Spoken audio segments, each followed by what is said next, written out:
Olá, a gente está aqui com o senhor Juliano Luiz de Almeida, ele é pesquisador na área de trigo na FAPA. Juliano, bom dia. Qual a importância do trigo para a cadeia produtiva no Brasil? Na cadeia produtiva da alimentação Isso. humana. Ela é muito importante. Veja, o Brasil ele consome em torno de 10 a 11 milhões de toneladas. Agora, durante a pandemia, tem até cresceu um pouquinho, está chegando bem próximo de 11 milhões de toneladas.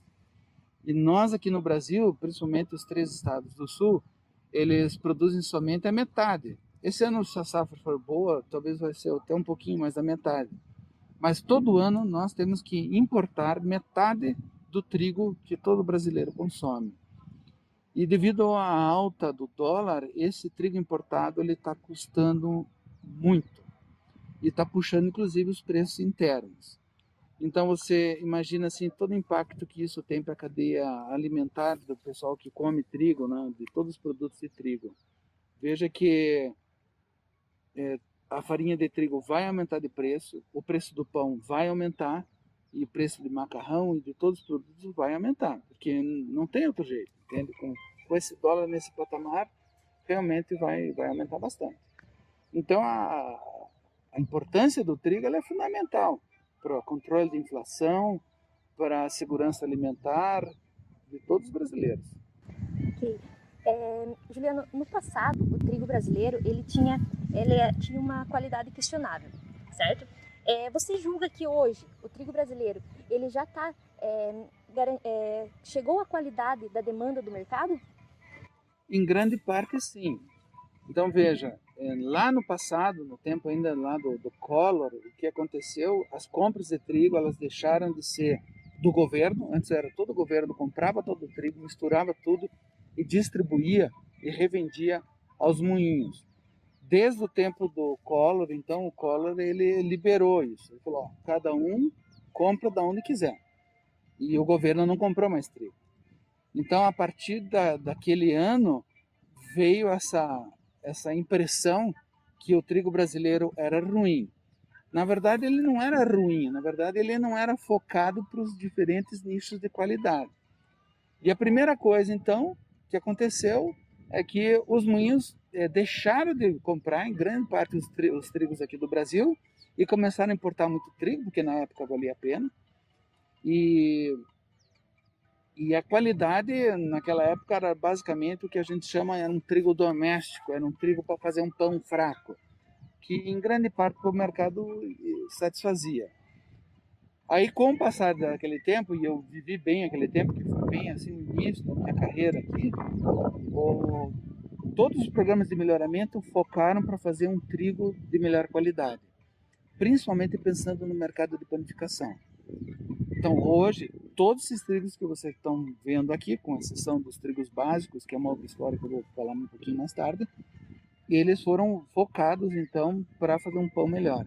Esses trigos hoje, de panificação, eles são tão bons quanto qualquer trigo argentino. São trigos, assim, que fazem pães ótimos, entende? Pão que cresce, um pão de qualidade boa, com crocância e tudo mais, bem de acordo com a qualidade que o brasileiro quer. Esse trigo, para panificação, ele faz em torno de 55% do mercado de consumo de trigo no Brasil. Então, trigo para isso hoje nós temos. Um outro segmento, tem um segmento também de macarrão, que é um segmento que nós não atuamos aqui na cooperativa, e tem um segmento do trigo para biscoito, que é um segmento onde a cooperativa atua de uma maneira bastante atuante, com os trigos básicos, e também o segmento do trigo melhorador, que é basicamente para fazer panetone e pães industriais. Esses pães aí que você compra na gôndola do supermercado. Então, veja, hoje o mercado está bem mais segmentado. E não digo muitas, né, mas cooperativas como a agrária procuram então segregar toda a produção. O que é todas as cultivares que são de trigo-pão vão para um determinado silo e vão ser moídos em separado. Os trigos que são básicos para fazer biscoito, que são duas cultivares que estão até aqui, também as duas podem ser misturadas e elas vão fazer farinha só para fazer biscoito. E o do trigo melhorador também. Então, o trigo melhorador ele é somente para ser vendido para fazer panetone e pães industriais. Ok. Então, o mercado hoje ele evoluiu muito e E principalmente assim para indústrias que precisam certificação, indústrias que precisam de um trigo seguro, ele só consegue de empresas como a cooperativa agrária, que consegue então fazer desde o melhoramento, toda a segregação na recepção dos grãos e toda a moagem segregado, somente uma empresa como a cooperativa. Existem outras empresas no Brasil, mas a agrária consegue fazer isso também. Ok. Juliano, e qual que é a sua perspectiva para o trigo no Brasil?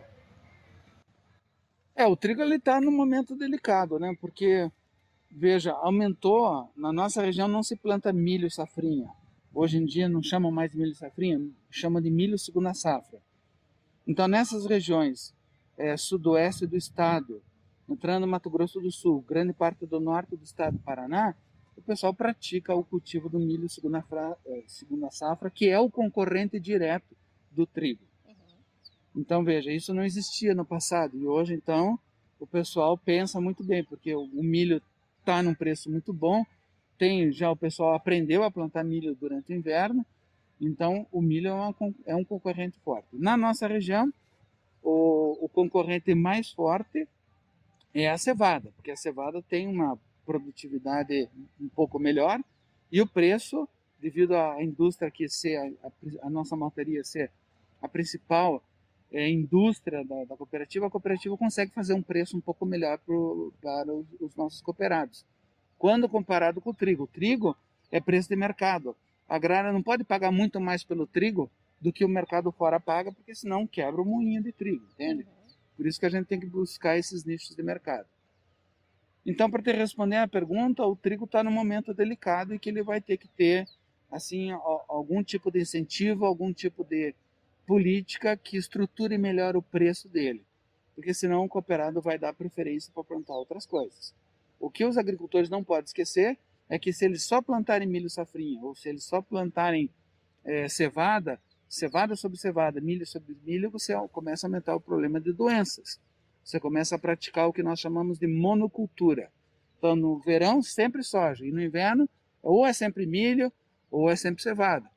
Você, com o passar do tempo, você vai trazendo problemas com relação a doenças, tanto na soja quanto nos outros cereais. Ok. E em relação às principais dificuldades, quais são as principais dificuldades em relação à técnica, logística, dificuldades econômicas, em que a pesquisa pode ajudar nisso? Bom, com relação às cereais de inverno, um dos principais problemas são relacionados a micotoxinas. Micotoxinas são fungos que são produzidos nas espigas das plantas e eles são diferentes, e as diferentes micotoxinas elas podem causar diferentes danos, tanto para humanos quanto para animais. Então essa é uma resposta que tem que vir da pesquisa, porque é um problema que ocorre no campo. Não é um problema que ocorre no silo ou dentro da indústria, ele já vem de dentro do campo. Então esse é um desafio que tem que ser resolvido com genética. Um outro desafio que tem que ser resolvido com genética é a questão da germinação na espiga. Germinação na espiga é o seguinte: o trigo está pronto para colher, mas começa a chover, o agricultor não consegue entrar na lavoura e o trigo começa então a emitir uma radícula.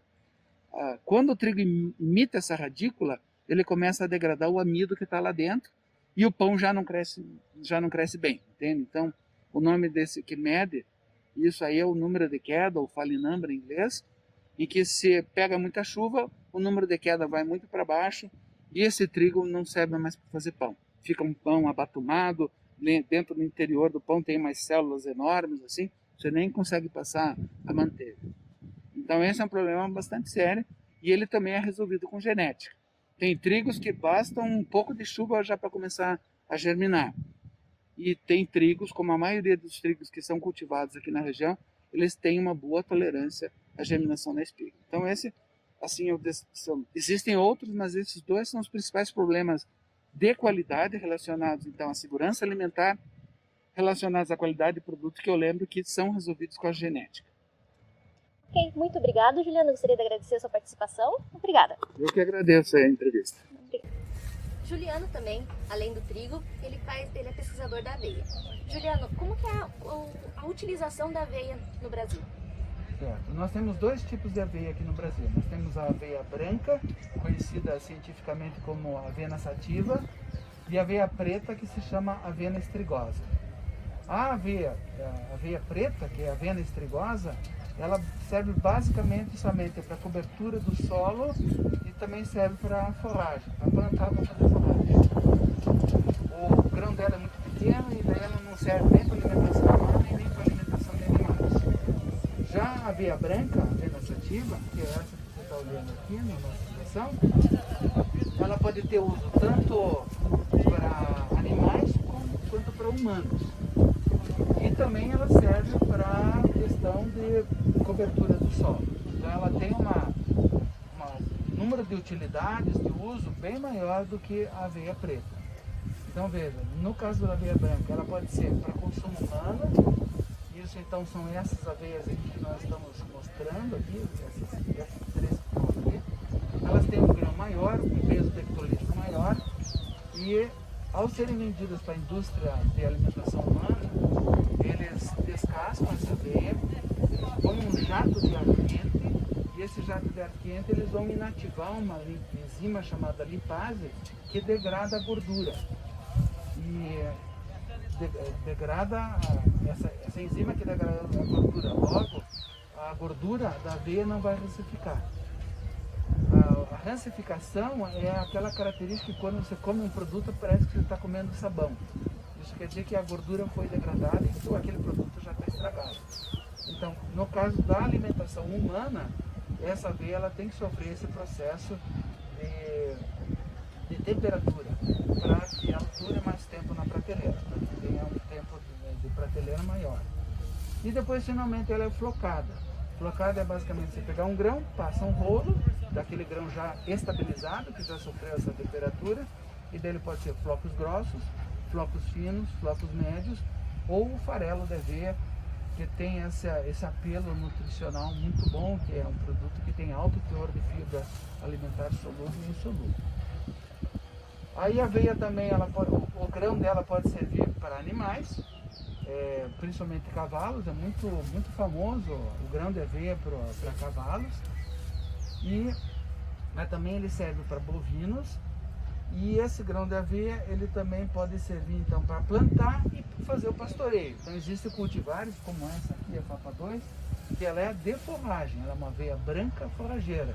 Isso quer dizer que ela sofre diferentes cortes, ela pode ter diferentes cortes, e ela também pode ser feito um corte só e feito silagem, tá? Então, no caso da aveia branca, ela tem uma utilização muito maior. Juliana, você como pesquisador, pode dizer pra gente quais as dificuldades no cultivo da aveia e como que a pesquisa pode ajudar nessas dificuldades?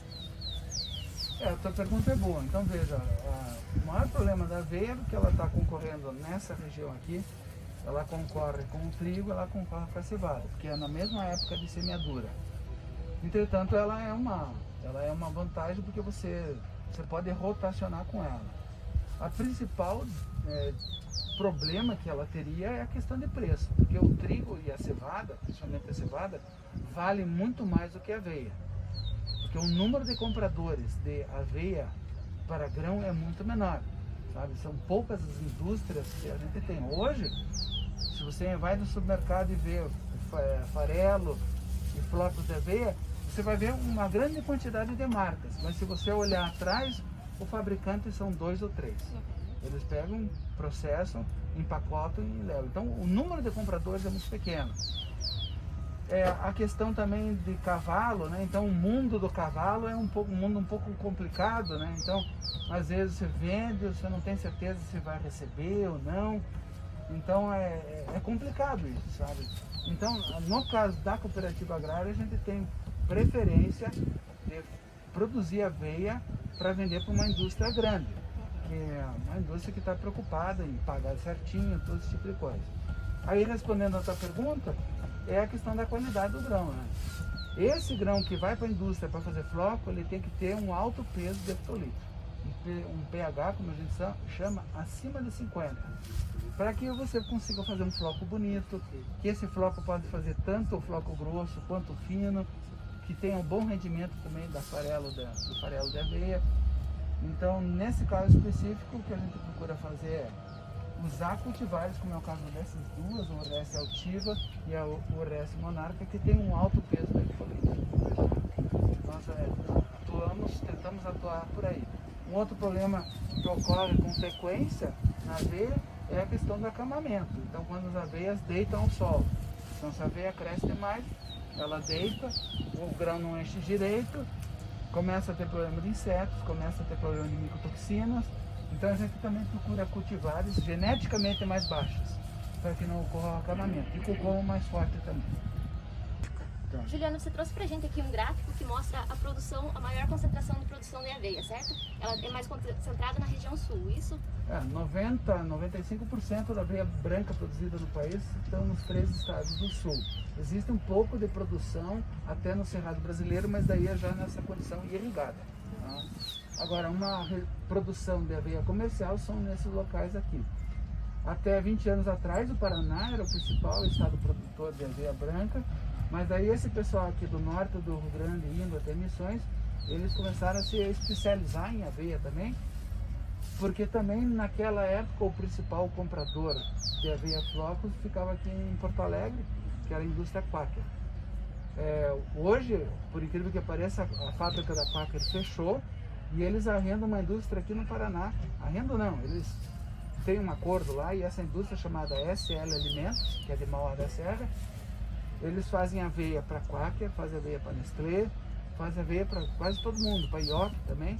Então, como eu comentei no início, esse é um problema, é um comprador. Quando se concentra o número de poucos compradores, eles meio que mandam no mercado, né? Mas de uma maneira geral, a produção aqui continua muito forte. Então, além deles tentarem atender pequenas indústrias que existem aqui no interior do Rio Grande do Sul, eles utilizam muito na pequena propriedade, na produção de leite, na produção animal. Também tem também consumo de cavalo. E aqui essas nossas produções aqui também atendem um pouco desse consumo interno das pequenas e médias propriedades, mas grande parte vai para essa indústria aí que fornece as maiores marcas de aveia hoje, saem de dentro dessa indústria. Muito obrigada, De Juliano. nada.